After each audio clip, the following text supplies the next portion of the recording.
Bonjour à toutes, bonjour à tous. Je suis super content de vous retrouver aujourd'hui pour vous présenter un livre qui vient tout juste de sortir. C'est un livre super intéressant sur les pouvoirs et l'énergie des cristaux. Alors c'est un livre de Sue Lily. Il vient de sortir aux éditions Nouvelles Énergies, donc on va le découvrir ensemble. Vous allez voir, il est super intéressant. Il vous permet de savoir l'histoire et la mythologie des pierres, les propriétés thérapeutiques, énergétiques. Vous allez voir, il est vraiment complet, donc on va le découvrir ensemble. Ouvrez-vous à l'énergie des pierres et bénéficiez du pouvoir des cristaux. Utilisés dès l'Antiquité par les chamans et les guérisseurs pour leurs vertus thérapeutiques et spirituelles, les cristaux sont des outils de bien-être. Pierre de lune, œil de tigre, jade, jaspe rouge, quartz rose, améthyste, tourmaline noire, ce guide complet rassemble plus de 30 pierres aux bienfaits connus depuis toujours. Après, il vous propose de la pratique, donc comment choisir sa pierre personnelle, les utilisations traditionnelles, les techniques de divination, les méthodes d'interprétation, les rituels bienfaisants, donc de protection d'épanouissement intérieur. Ensuite, il vous propose pour chaque pierre son histoire, sa mythologie associée, ses propriétés thérapeutiques et énergétiques, ses interprétations spirituelles et divinatoires en correspondance avec les chakras. Donc il est au prix de 15,95 € et il vient de sortir aux éditions Nouvelles Énergies. Donc on va le découvrir ensemble. La couverture est assez sobre, mais je la trouve super belle. Il y a des reliefs dans les tons dorés, c'est vraiment joli. Alors l'intérieur donc est violet. On passe à la première page. Donc vous avez le sommaire. Vous avez un avant-propos, ensuite vous avez l'introduction. Donc dans l'introduction, vous avez d'où viennent les cristaux, l'énergie des pierres, le pouvoir curatif des pierres, se familiariser avec une pierre. Ensuite, vous avez lire et interpréter les pierres, donc les traditions et techniques, les principes de lecture des pierres, le choix de la pierre personnelle, préparer les pierres et l'espace, équilibrer son esprit, les méthodes de lecture des pierres, interroger un pendule, le lancer de pierre, l'interprétation des pierres, l'interprétation de la rose des vents, l'interprétation du zodiaque. Ensuite, on passe au répertoire des pierres. Donc là, vous avez les 30 pierres qui vous sont détaillées une à une. Ensuite, vous avez les rituels bienfaisants. Donc pour éloigner le négatif et vous protéger, pour trouver richesse intérieure et réalisation, et pour trouver la santé et le bien-être. Donc on va passer à l'avant-propos.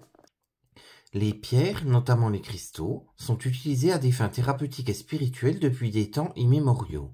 Dans l'Antiquité, les chamans et les guérisseurs s'en servaient pour soigner les malades et interpréter l'avenir. Aujourd'hui, les thérapeutes alternatifs perpétuent cette tradition séculaire. Les pierres sont des outils empreints de pouvoir magique qui permettent d'atteindre l'harmonie et de générer du changement. Elles peuvent nous aider à trouver notre voie au sein du labyrinthe de la vie en développant notre conscience, en calmant nos inquiétudes et en nous insufflant des énergies curatives.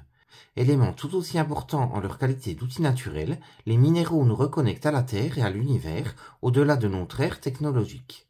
Ensuite, on passe à l'introduction. Le règne minéral, dont les cristaux font partie, se situe à la base de la matière physique et de la vie elle-même. Leur beauté, leur couleur et leur forme ont toujours retenu l'attention, mais leur intérêt dépasse leur simple apparence. Donc là, on vous dit d'où viennent les cristaux, des roches aux minéraux, la cristallisation, des cristaux connus et inconnus, les caractéristiques des cristaux, leur couleur, leur taille. Ensuite, vous avez l'énergie des pierres. Vous avez le pouvoir curatif des pierres, se familiariser avec une pierre. C'est joliment illustré en plus à chaque fois, vous verrez. Ensuite, on passe à lire et interpréter une pierre. L'univers de la divination nous apprend que, à un certain niveau, toutes les choses sont liées. Les personnes qui la pratiquent cherchent des signes d'énergie enfouis au sein de l'univers, susceptibles de façonner les existences sur les événements futurs. Donc là, on vous propose les traditions et techniques. Donc par exemple, le lancer de pierre. On vous explique à quoi ça consistait. C'est un peu de la divination à l'ancienne. Ça se faisait aussi avec des coquillages. Ensuite, vous avez les principes de lecture des pierres. Donc comment est-ce qu'on lisait la pierre? Comment est-ce qu'on traduisait sa signification? Ensuite, le choix de la pierre personnelle. Donc là, en fait, on vous propose des pierres par rapport à votre signe astrologique. Chaque fois, vous avez le signe principal, le signe secondaire et les signes qui devraient éviter la pierre. Donc, par exemple, pour le rubis, le signe principal, c'est le lion. Le signe secondaire, le bélier. Le signe devant éviter cette pierre, donc vous avez la balance et le verseau. Donc vous avez ça pour chaque pierre, c'est vraiment super intéressant.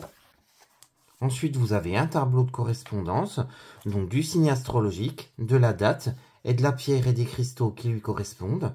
Donc par exemple, le bélier du 21 mars au 20 avril, ses pierres et cristaux sont le diamant, la sanguine, l'émeraude, l'aigle marine.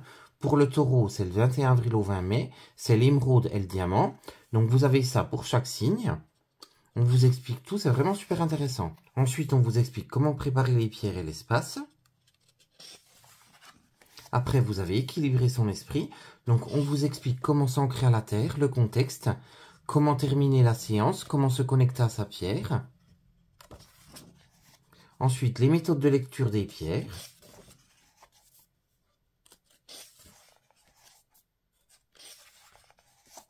Ensuite, interroger un pendule.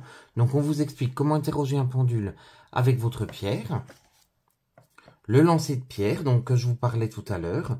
Donc, on vous explique comment ça fonctionne, comment on lit la pierre, l'interprétation de chaque pierre. Ensuite, on passe au répertoire des pierres. Donc là, on vous explique chaque pierre. On vous dit leur correspondance, leur vertu thérapeutique, leur vertu spirituelle, leur utilisation en divination. Donc, on va passer en exemple au cristal de roche. Donc, vous avez la pierre en photo.